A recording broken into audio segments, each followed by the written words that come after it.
चलिए आज हम लोग स्टार्ट करते हैं संविधान सभा कैसे गठित हुई और संविधान का निर्माण कैसे हो, क्योंकि कल के क्लास में हम लोगों ने संवैधानिक विकास के विषय में सब कुछ पढ़ लिया था, किस तरीके से संविधान का विकास हुआ था। तो उसमें हम लोगों ने सारे एक्ट पढ़े थे, किस एक्ट में क्या हुआ था और सब कुछ अध्ययन कर लिए थे। आज की क्लास हम लोगों की है कि संविधान सभा के बारे में, संविधान बना कैसे, या इस संविधान को बनाने में किसका किसका योगदान रहा, आज इसके बारे में पढ़ना है, संविधान सभा के बारे में। तो ध्यान दीजिएगा, जो हमारा संविधान बना वो एकाएक नहीं बन गया। जब 15 अगस्त 1947 को हमारा देश आजाद हुआ, उसके बाद संविधान बनने का काम चालू हुआ। और ये जो संविधान सभा गठित होना स्टार्ट हुआ, तो ये कब से स्टार्ट हुआ? 15 अगस्त 1947 के बाद नहीं, उसके पहले से ही संविधान सभा की डिमांड चल रही थी। 1934 से ही संविधान सभा की मांग हो रही थी। अगर किसी पार्टी ने पहली बार संविधान सभा की मांग की थी तो वो थी स्वराज पार्टी। आता है प्रश्न, किस पार्टी ने सबसे पहले संविधान सभा की मांग की? तो स्वराज पार्टी ने पहली बार संविधान सभा की मांग की थी। लेकिन अगर क्वेश्चन आ जाए कि व्यक्तिगत रूप से संविधान सभा की मांग किसने की थी, तो इसी 1934 में ही व्यक्तिगत रूप से पहली बार मांग, व्यक्तिगत रूप से संविधान सभा की पहली मांग वो की थी बी.एन. राव ने।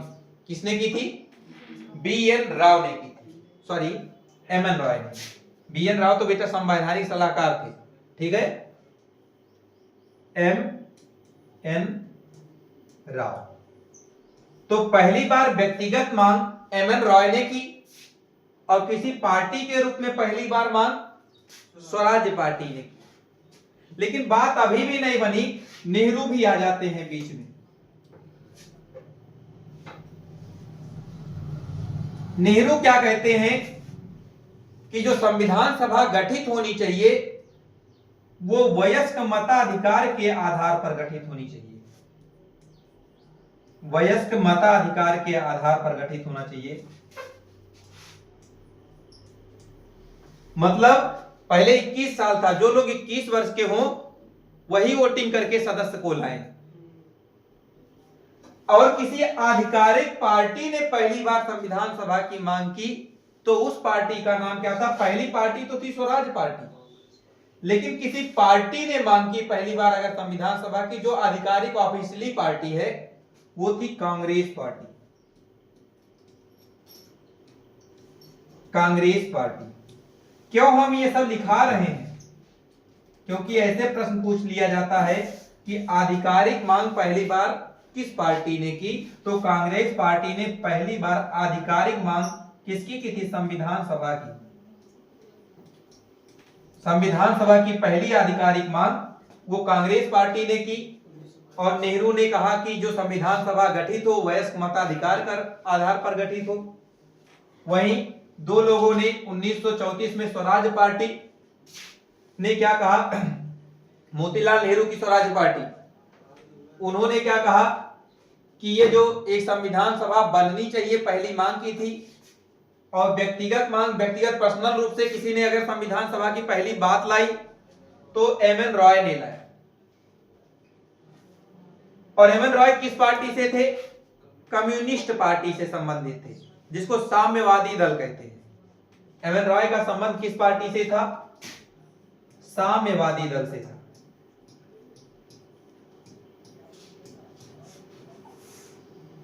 इन्होंने मांग किया।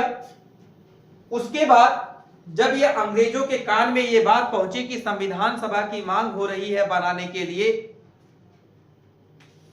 तो 1940 के अगस्त प्रस्ताव में भी ये कहा गया कि हाँ संविधान सभा गठित होना चाहिए। लेकिन फाइनली अगली मांग जो होती है वो 1942 में होती है। जब 1942 में क्रिप्स मिशन भारत आता है, क्रिप्स मिशन ये क्रिप्स मिशन कहता है भारत में संविधान सभा गठित होनी चाहिए जो भारत के लिए संविधान बनाए, ऐसा कहा क्रिप्स मिशन ने। लेकिन इसकी बात को मुस्लिम लीग ने अस्वीकार कर दिया। क्रिप्स मिशन की क्यों अस्वीकार कर दिया? क्योंकि मुस्लिम लोग इस समय क्या कह रहे थे कि हमको 2 राष्ट्र की मांग कर रहे थे कि हमको 2 राष्ट्र बनाया जाए, और मुस्लिम लीग उस बात से स्वीकृत नहीं थी। सॉरी, क्रिप्स मिशन उस बात से स्वीकृत नहीं था। क्रिप्स मिशन ने कहा डोमेनियन स्टेट बनाएंगे कि जिसपे मेरा भी शासन होगा और कुछ शासन आप लोग भी करोगे। 2 राष्ट्र की बात क्रिप्स मिशन ने नहीं की। जब 2 राष्ट्र की बात क्रिप्स मिशन ने नहीं की तो क्रिप्स मिशन की बातों को स्वीकार नहीं किया गया। पहली चीज इसने क्या कहा कि हम कैसा स्टेट बनाएंगे? डोमेनियन स्टेट बनाएंगे, और 2 राष्ट्र को अस्वीकार कर दिया। जब इसने 2 राष्ट्र को अस्वीकार कर दिया तो इसकी बातों को क्रिप्स मिशन जो मुस्लिम लीग है, मुस्लिम लीग ने इसकी बात को नहीं मानी। मुस्लिम लीग ने कहा कि आप 2 राष्ट्र के मांग को पूरा नहीं किए, इसलिए हम आपकी बातों को स्वीकार नहीं करते हैं। और क्रिप्स मिशन ये फ्लॉप हो गया। इसको लाने वाले कौन थे? इन्हीं के नाम पर ये क्रिप्स मिशन पड़ा। सर स्टेफर्ड क्रिप्स थे। क्रिप्स मिशन की अध्यक्षता किसने किया था? Sir Stafford Cripps. Stafford Cripps इन्होंने अध्यक्षता किया था। जब 1942 में ये क्रिप्स मिशन फेल हो जाता है तो अंग्रेज लोग फिर से भारत में भेजते 3 सदस्य, उसमें 3 सदस्यीय कैबिनेट भेजते हैं 1946 में। 1942 के बाद अगला जो संविधान सभा के लिए आया वो 1946 में आया। इसमें 3 सदस्यीय थे।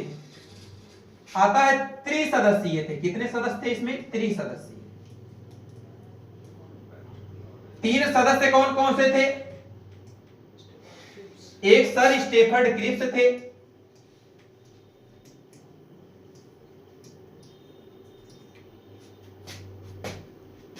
Sir Stafford Cripps.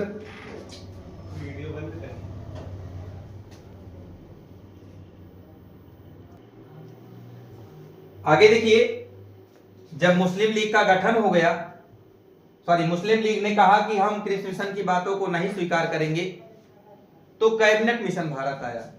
और कैबिनेट मिशन में कौन कौन शामिल थे? इस कैबिनेट मिशन में देखिएगा कब आता है? ये 1946 में आता है कैबिनेट मिशन, और इसमें 3 सदस्य थे। अभी मैंने बताया था, एक स्टेफर्ड क्रिप्स थे, एक लॉर्ड पैट्रिक लॉरेंस थे, एबी अलेक्जेंडर थे। ये जो कैबिनेट मिशन भारत आता है, इस कैबिनेट मिशन ने कहा कि हम आपके लिए संविधान सभा का गठन करेंगे। संविधान सभा का गठन करेंगे, लेकिन जो संविधान सभा गठित होगी वो कुछ सदस्यों के द्वारा गठित होगी। अर्थात एक बात इसने कहा कि 10 लाख लोग मिलकर के एक सीट बनाएंगे, कि 10 लाख लोग एक सीट का निर्धारण करेंगे कि किसको ये सीट मिलनी चाहिए। मतलब एक सदस्य का निर्धारण कितनी जनसंख्या करेगी? 10 लाख की जनसंख्या एक सीट का निर्धारण करेगी। ये किसने कहा था? कैबिनेट मिशन ने कहा था। इस प्रकार से टोटल सीटों की संख्या जो निकल करके आई वो कितनी आई? 389 आई। 10 लाख के सीट पर, 10 लाख की जनसंख्या पर एक सीट, और ऐसे टोटल सीट कितने बने? 389 बने। और इसमें भी 289 में भी कुछ सीटें ऐसी थी जो 11 प्रांतों से चुनी जानी थी, और कुछ सीटें ऐसी थी जो स्वतंत्र क्षेत्रों से चुनी जानी थी। उनके बारे में भी देखिए, 289 सीटों में से 296 सीटें जो हैं वो 11 प्रांतों से चुनी जानी थी। अब बची कितनी सीटें? 296 जब कंप्लीट हो गई तो 389 में से अगर 296 घटा दोगे तो कितनी बचेंगी? 73 बचेंगी। 93 इनको घटाने पर कितनी बचेंगी? 93 सीटें बनेंगी। ये तो ब्रिटिश क्षेत्र से चुने जाने थे, मतलब जहां पर ब्रिटेन का शासन चल रहा था। और 93 सीटें कहां चुनी जानी थी? देसी रियासतों से, कि जहां पर राजा रानी का कॉन्सेप्ट था, वहां से कितनी सीटें चुनी जानी थी? 93 सीटें। यहां जो ये ब्रिटिश रियासत का था, ये 11 प्रांतों से चुना जाना था। कितने प्रांत से? 11 प्रांत से। यहां पर बेटा इनके लिए तो चुनाव होगा, जो ये यहां से चुने जाने थे, इनके लिए क्या होगा? इलेक्शन, चुनाव होगा। लेकिन जो ये 93 थे, इनके लिए चुनाव की जरूरत नहीं थी। यहां पर राजा जो कह देंगे वही उनकी बात। जहां के देसी रियासत के जो राजा होंगे उन्हीं की स्वीकृति मिल जाती थी, तो मान लिया जाता था कि उस क्षेत्र के सबकी सहमति है। कितने सीटों के? 93 सीटों की। और 296 सीटों में भी दो भागों में डिवाइड किया गया था। 292 प्लस 4 कहोगे सर ये 4 क्या है? 4 ये स्पेशल सीटें दी गई थी कि एक क्षेत्र का नेतृत्व एक लोग करेंगे। कौन कौन से वो 4 सीटें थी देख लीजिए। एक तो दिल्ली था, दूसरा अजमेर था। चलिए, ये तो हो गया संविधान सभा के बारे में, जो आपने देख लिया। इस प्रकार से 296 और 4 सीटें अभी मैंने बताया था। 296 को भी दो भागों में बांटा गया था, 292 और 4। ये 4 सीट जो थे वो स्पेशल थे, देसी जो कमिश्नरेट क्षेत्र थे वहां से चुने जाने थे, जहां के एक लोग द्वारा एक प्रतिनिधित्व होगा। जिसमें पहला था एक दिल्ली। कौन कौन से क्षेत्र थे पूछा जाता है? दिल्ली, अजमेर और बलूचिस्तान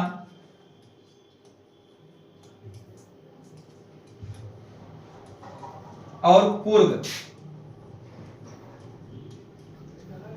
दिल्ली, अजमेर, बलूचिस्तान और कुर्ग, इन 4 क्षेत्रों से ये 4 सीटें इनके लिए अलग से की गई। इलेक्शन कितने पे हुआ? 292 सीटों पर। 4 तो ये लोग चुनेंगे और 292 सीटों पर क्या होगा? इलेक्शन होगा। जब 292 सीटों पर इलेक्शन हुआ तो उस समय महत्वपूर्ण पार्टियां कौन कौन सी थी? कांग्रेस थी और एक मुस्लिम पार्टी थी और कुछ छोटे छोटे अन्य दल भी थे। तो 292 सीटों पर जब इलेक्शन होता है तो इसमें से 208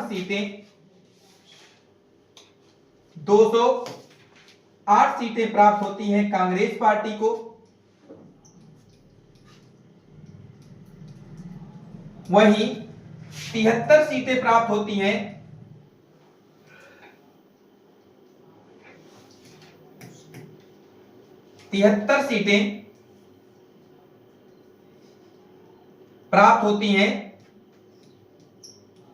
मुस्लिम पार्टी को। अब बची कितनी सीटें? अगर 208 और 73 जोड़ दो तो 15 सीटें और बचती हैं। ये 15 सीटें अन्य दल को प्राप्त होती हैं, कि जो और छोटे छोटे दल थे। तो ये पूछा जाता है कि 292 सीटों में सबसे ज्यादा सीटें किसको प्राप्त हुई? कांग्रेस को प्राप्त हुई, और उसके बाद 73 सीटें उनको मिली। तो बताइए ये जो इलेक्शन हुआ ये किस प्रकार से हुआ? प्रत्यक्ष या अप्रत्यक्ष? यहां पर देखा आप लोगों ने, इनको तो जनता चुनी है, जनता के द्वारा चुन करके गए हैं। लेकिन जो 93 देसी रियासतों को चुने थे उनको क्या जनता चुनी थी? नहीं ना, तो अप्रत्यक्ष था। संपूर्णतया अगर कहोगे संविधान सभा किस आधार पर गठित हुई, तो आपको कहना है हमेशा अप्रत्यक्ष रूप से गठित हुई। कैसे हुई? संविधान सभा का निर्वाचन कैसे हुआ? अप्रत्यक्ष रूप से। इस पॉइंट को मिस मत करना, हमेशा इस पॉइंट को याद रखना। इस प्रकार से फाइनली हमारे सदस्य चुन लिए गए, कि टोटल सदस्य हमारे बन गए कितने? 389। इनका इलेक्शन हो गया, 389 चुन लिए गए। अब बैठक होने को बाकी है, मीटिंग होने को बाकी है। जो संविधान सभा की पहली मीटिंग होती है वो 9 दिसंबर 1946 को होती है। 9 दिसंबर 1946 को संविधान सभा की प्रथम बैठक होती है। संविधान सभा की प्रथम बैठक होती है कब? 9 दिसंबर 1946 को। और इस 9 दिसंबर 1946 को यह प्रणाली थी, जो सबसे ज्यादा उम्र दराज आदमी होगा इन 389 में से उसी को सदस्य बनाया जाएगा, अध्यक्ष बनाया जाएगा। तो उस समय सबसे ज्यादा उम्र दराज कौन मिले? डॉक्टर सच्चिदानंद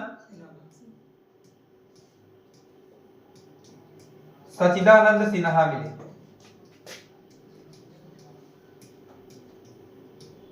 सच्चिदानंद सिन्हा को बना दिया गया। ये लेकिन 2 ही दिन तक संभाल पाए, उसके बाद बोले कि हमसे नहीं हो पाएगा। तो फाइनली दूसरी बैठक जो हुई वो 11 दिसंबर को होती है। 11 दिसंबर 1946 को संविधान सभा की दूसरी बैठक होती है। जब संविधान सभा की दूसरी बैठक 11 दिसंबर 1946 को होती है तो इस समय यह अस्थायी हो जाता, मतलब जो अब अध्यक्ष चुने जाते हैं वही हमेशा अध्यक्ष रहते हैं। और इस समय अस्थायी अध्यक्ष जो चुने जाते हैं वो कौन है? डॉक्टर राजेंद्र प्रसाद। तो संविधान सभा के अस्थायी अध्यक्ष कौन चुन लिए गए? डॉक्टर राजेंद्र प्रसाद। और जब तक संविधान सभा चली तब तक यही अध्यक्ष बने रहे डॉक्टर राजेंद्र प्रसाद ही, कोई और अध्यक्षता नहीं किया। अब ये अध्यक्ष जब बने रहे, इसी समय एक उद्देश्य प्रस्ताव आता है 2 दिन बाद, 11 दिसंबर के 2 दिन बाद एक प्रस्ताव और आता है जिसको कहते हैं उद्देश्य प्रस्ताव। तो उद्देश्य प्रस्ताव जो है, उद्देश्य प्रस्ताव ये कब आता है? उद्देश्य प्रस्ताव अभी मैंने बताया दूसरी बैठक के 2 दिन बाद। तो 13 दिसंबर 1946 को उद्देश्य प्रस्ताव प्रस्तुत किया गया। और किसने प्रस्तुत किया था उद्देश्य प्रस्ताव? जवाहरलाल नेहरू ने प्रस्तुत किया था। जवाहरलाल नेहरू ने उद्देश्य प्रस्ताव प्रस्तुत किया। और इस उद्देश्य प्रस्ताव में वो सारी बातें कही गई थी जो आज के समय में प्रस्तावना में है, जैसे समाजवादी, पंथ निरपेक्ष, लोकतंत्रात्मक गणराज्य बनाने की बात। उस समय नेहरू जी ने अपने उद्देश्य प्रस्ताव में ही ये बात कह दी थी कि समाजवादी होना चाहिए और कैसा होना चाहिए? गणतंत्रात्मक होना चाहिए। नेहरू जी ने पहले ही बता दिया था। राजतंत्रात्मक नहीं बेटा, राजतंत्रात्मक का मतलब होता है कि जहां पर राजा रानी चुने जाए। ठीक है, कैसा हो? प्रजातंत्रात्मक, देखो एक होता है जनतंत्रात्मक, इसको गणतंत्रात्मक भी कह सकते हो। हम गणतंत्र है ना, हम गणतंत्र है ना, हम राजतंत्र थोड़े हैं। राजा का कॉन्सेप्ट है हमारे यहाँ पर, क्या राजा का कॉन्सेप्ट तो नहीं है ना। ठीक है, इतनी बातें समझ में आई। अब होता क्या है, जब 13 दिसंबर 1946 को उद्देश्य प्रस्ताव प्रस्तुत किया जाता है, और कहां प्रस्तुत करेंगे इसको? कहां प्रस्तुत करेंगे बच्चे? संविधान सभा में। तो संविधान सभा इस पे विचार विमर्श किया और इसको पारित कब करता है? 22 जनवरी 1946 के बाद क्या आएगा? 47। तो संविधान सभा द्वारा उद्देश्य प्रस्ताव को स्वीकृति कब मिली? 22 जनवरी 1947 को मिली कि 22 जनवरी 1947 को नेहरू प्रस्ताव को क्या कर लिया गया? स्वीकार कर लिया गया। कंप्लीट। अब होता क्या है, अब उद्देश्य प्रस्ताव भी बन गया, अब केवल संविधान बनने को बाकी है। क्या बनने को बाकी है? संविधान बनने को बाकी है। फाइनली 11 बैठकें हुई। संविधान सभा को बनाने के लिए कितनी बैठकें हुई? 11 बैठक हुई टोटल। और जो 11वां बैठक था, 11वें क्रम का बैठक था, वो कब हुआ? 24 जनवरी 1900 कब हुआ? 24 जनवरी 1950 को अंतिम बैठक हुई। कब हुआ? 24 जनवरी 1950 को संविधान सभा की अंतिम बैठक हुई।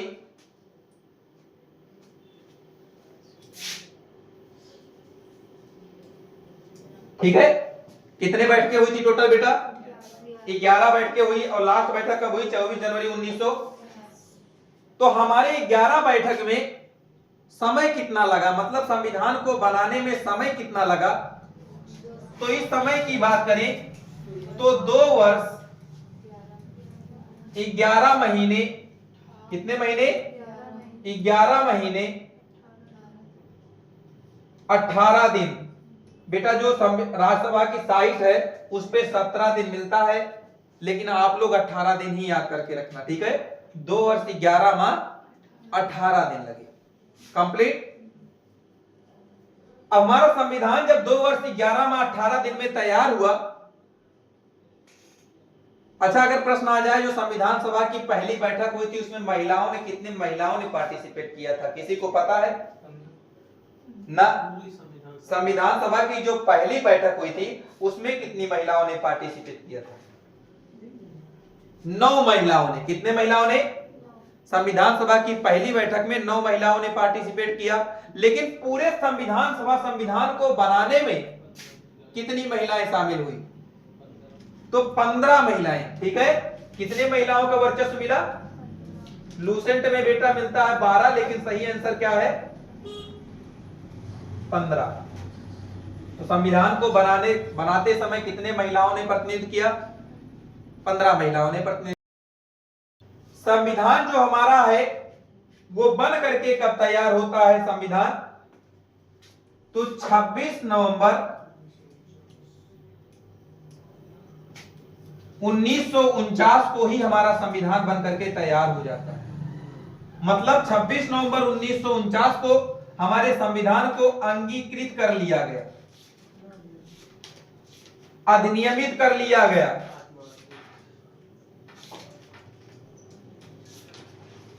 अधिनियमित कर लिया गया और आत्मार्पित कर लिया गया।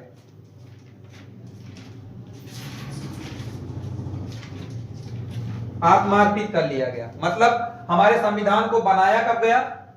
संविधान सभा द्वारा कब बन करके तैयार हुआ? 26 नवंबर 1900। लेकिन फाइनली जो संविधान सभा ने इसको लागू किया वो 26 जनवरी 1950 को लागू किया। लागू करने की तिथि आएगी तो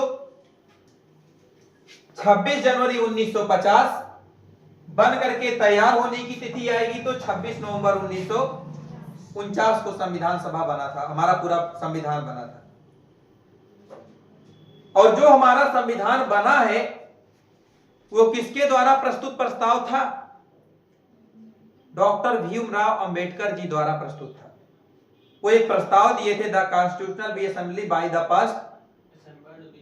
ठीक है, उस प्रस्ताव को ही आगे चल करके संविधान के रूप में प्रस्तुत किया गया। और ये जो संविधान जो प्रस्ताव दिए थे उसको किस वाचन के दौरान, मतलब जैसे होता पहला सेशन, दूसरा सेशन, तीसरा सेशन, ऐसे ही जब सेशन हुआ एक ही बैठक का तो तीसरे वाचन के दौरान इसको स्वीकृति मिली। तीसरे वाचन के दौरान संविधान का मनु या संविधान का पिता किसे कहा जाता है? डॉक्टर भीमराव अंबेडकर को कहा जाता है। लेकिन संविधान दिवस अगर आएगा कब मनाया जाता है तो याद रखना, संविधान दिवस ये मनाया जाता है 26 नवंबर को। जब हमारा संविधान बन जाता है, आपने समय देख लिया कब बन करके तैयार हुआ, कब लागू हुआ, सब कुछ देख लिया। अब संविधान में क्या क्या चीजें और कितनी ऐड हुई। जब हमारा संविधान 26 जनवरी 1950 को लागू कर दिया गया उस समय अनुच्छेद की संख्या कितनी आई? 395 अनुच्छेद बने, टोटल अनुच्छेद बने 300। वही अनुसूचियां कितनी बनी? अनुसूचियां ये 8 अनुसूची बनी उस समय, और जो भाग की संख्या है उस समय कितना बना? 22 भाग बने। तो अनुच्छेद थे उस समय 395, अनुसूचियां थी 8 और भाग थे 22। और प्रेजेंट टाइम में इसी में सब आर्टिकल बनके अनुच्छेदों की संख्या लगभग 450 से भी ज्यादा हो गई है। ये निश्चित नहीं है बेटा, बढ़ता रहता है। तो ये कभी पूछा भी नहीं जाता एग्जाम में अब कितनी है वर्तमान में, तो 450 मतलब 395 से ज्यादा ऑप्शन आपको मिलेगा ही मिलेगा, वैसे ऐसा क्वेश्चन देंगे नहीं। अनुसूचियां कितनी हो गई ये मिलता है, तो 4 और बढ़ गई है, अब हो गई है 12 अनुसूचियां वर्तमान में। भाग आज भी 22 ही है, लेकिन इसी में भाग जोड़ दिया गया, कुछ भाग 9 का का जोड़ दिया गया, 9 का खा जोड़ दिया गया है, इस तरीके से भाग बढ़ा दिए गए इसी में। तो वर्तमान समय में भागों की संख्या कितनी है? 25 भाग हो गए। तो आपने देखा पहले जो भागों की संख्या थी वो 22 भाग थे और वर्तमान समय में 25 भाग है। पहले जो अनुसूचियां थी 8 थी और वर्तमान समय में 12 है। पहले जो अनुच्छेद थे 395 थे और प्रेजेंट टाइम में लगभग 450 से ज्यादा, 550 भी से भी ज्यादा। तो इस प्रकार से आज आप लोगों ने संविधान किस तरीके से निर्मित हुआ, संविधान कैसे गठित हुआ, कैसे बनाया गया, उसका संपूर्ण अध्ययन किए कि संविधान हमारा बना कैसे। हमारा संविधान जो है इसको कहा जाता है ये उधारों का संविधान है। उधारों का संविधान मतलब हमारे संविधान को कई सारे देशों से इसे लिया गया है, ठीक है। ये अकेले नहीं है, कई सारे देशों से लिया गया है। इसी में ग्रेविन ऑस्टिन का नाम आता है। ऑस्टिन ने कहा है, ऑस्टिन ने क्या कहा है? ग्रेविन ऑस्टिन ने, ऑस्टिन का एक कथन है, संविधान ही कांग्रेस है, संविधान ही कांग्रेस है और कांग्रेस ही भारत है। कांग्रेस ही भारत है। ये किसका कथन है? ग्रेविन ऑस्टिन का कथन है कि संविधान ही कांग्रेस है और कांग्रेस ही, बहुत बड़ी बात इन्होंने इतने शब्दों में कह दिया कि संविधान को किसने बनाया? कांग्रेस ने बनाया, कांग्रेस पार्टी ने। और ये कांग्रेस ही अब भारत पर राज्य करेंगे। ये किसने कहा था, किसका तर्क था? लेकिन आपको याद होगा अगर तो मॉडर्न हिस्ट्री में आप लोगों ने पढ़ा है क्या कि जिस समय गांधी जी संविधान बन जाता है, भारत आजाद हो जाता है, उस समय गांधी जी कहते हैं कि कांग्रेस पार्टी को अब नष्ट कर दिया जाना चाहिए। मतलब वो सोच रहे थे कि इतने बड़े लीडरशिप का काम करके कांग्रेस पार्टी अगर स्वतंत्रता दिलाई है तो इसके आगे किसी की तो फिर सुनी ही नहीं जाएगी कभी। तो आता है प्रश्न, किसने संविधान सभा को कांग्रेस पार्टी को नष्ट करने की बात की थी? तो किसने किया था? गांधी जी ने किया था। यह भी प्रश्न आता है। तो आपको इतने में किसी को कोई प्रॉब्लम आया? ये सारी चीजें तैयार हो गई, ठीक है। आप लोग 2 मिनट में इसका रिवीजन कीजिए, सारे पॉइंट का जितनी भी थी। जब हम लोग इसकी बात करते हैं तो देखिए, संविधान सभा 1934 में स्वराज पार्टी ने पहली बार मांग थी। 1934 में ही व्यक्तिगत रूप से मांग एमएन पार्टी ने, सामवादी दल से थे, उन्होंने किया। नेहरू ने वयस्क मताधिकार पर बात किया कि 21 वर्ष की आयु के जो लोग हैं वो सदस्यों को चुनेंगे। बाद में 61वां संविधान संशोधन आया, 21 वर्ष से आयु घटाकर 18 वर्ष कर दिया गया वयस्क मताधिकार का।